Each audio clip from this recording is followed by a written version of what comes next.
welcome to Flipflops'n'Notebooks book reviews. I am Elliot, and if I had only known that this was like a sort of Romeo and Juliet retelling, I most likely would have given it a flat-out pass.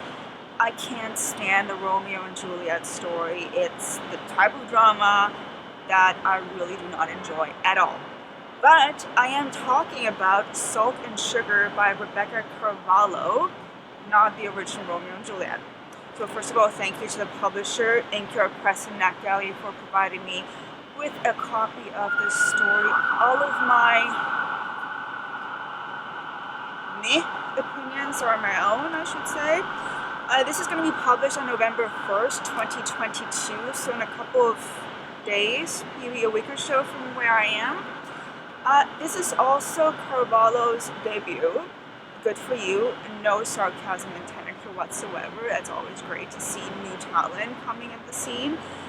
However, let's talk about the characters, because I couldn't connect to any of them at all, which is a shame. As I said, it was a Romeo and Juliet retelling, and it's set in Brazil, and it's about rival bakeries. A dual narrative would have been the way to go here, especially if you can't connect with the one character, the protagonist, Laurie. There still might be a chance that you could connect or like the book a little bit more if you could hear from Pedro's perspective. But we don't get to hear from Pedro. No. But this is a sort of like diary style writing with multiple chapters talking about the same day. Really?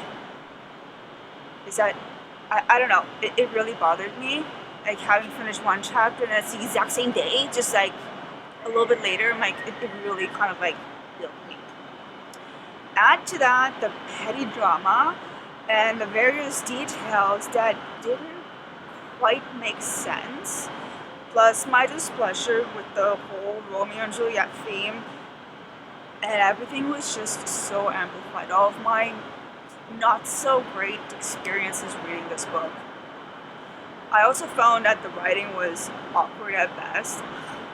It breaks my heart saying that, because I really want to encourage new writers, but it was just a stop and go kind of affair. Like lots of sentence fragments and incomplete sentences that kind of had my teeth on edge. And the plot was just really very generic. I mean, how many countless times do readers have to deal with the Romeo and Juliet retelling? I mean, there was so much more that could have been done here without the Romeo and Juliet retelling, and I really can't let it go for some reason. I don't know. Maybe I'm just having a bad day. Maybe I just need a cup of tea.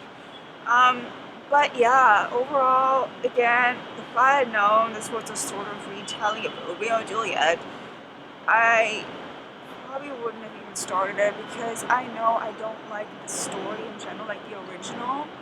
So I shouldn't really say anything because I'm extremely biased. It just feels generic. It lacks that extra special something. It's just a no from me. Alright, that's it from me for today. Thank you so much for watching. Like my video, subscribe to my channel, and I'll see you next time.